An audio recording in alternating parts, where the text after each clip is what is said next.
Patikrinome šiandien Opel Grandland X automobilį 2021 metų 1.5 HDI 96 kW varikliu.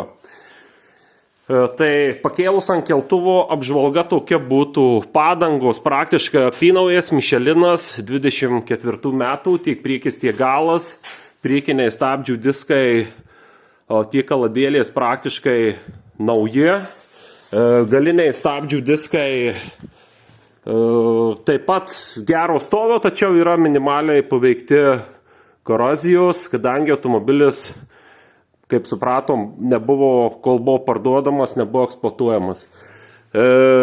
Pakaba visa, jokių klibėjimų, laisvumų visiškai nėra. Dugnas labai gražus, tvarkingas, visi varžtai blizga, automobilis yra iš Prancūzijos.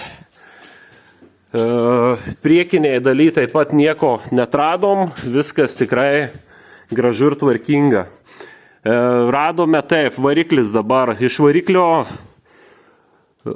apačioje nuėjome apsaugą, pastebėjome, kad yra alyvos prasisunkimas. Tai va tiek dešinėje variklio pusėje, nuo dėžės pusės yra net lašas, vat kabo. Tai panašu, kad gali būti prasisunkimas pro aušintuvą ir kairėje variklio pusėje. Na, aišku, reikėtų atlikti tikslesnę defektaciją, ardyti, bet gali būti per apatinį arba per viršutinį salniką. Nors viduryje taip pat yra minimalus ties vidurių variklio prasisunkimas viršuje. Nu, įtarimas irgi gali būti per tarpinę, tai viršutinę. Taip pat ant apsaugos yra baltų kristalų, tai čia matome yra susikristalizavęs atblių, tai matomai kažkada gali būti buvęs nesandarumas atblių sistemos, bet dėl atblių sistemos dabar kol kas pakėlus ant keltuvo jokių pastebėjimų neturim.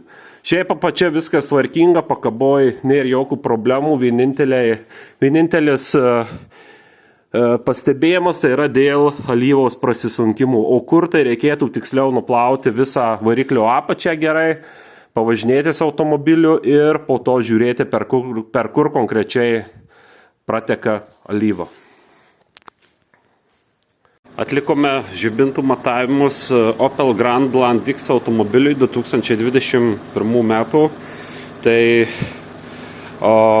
priekinė automobilio žibinta artimosios šviesos šviečia puikiai, fotochrominės visos charakteristikos idealios, žibintų pokrypis atitinka techninių reikalavimų ribas, tačiau priekiniai rūko žibintai šviečia per žemai, o tiek kairys žibintas, tiek dešinys, tai reikėtų rūko žibintus sureguliuoti.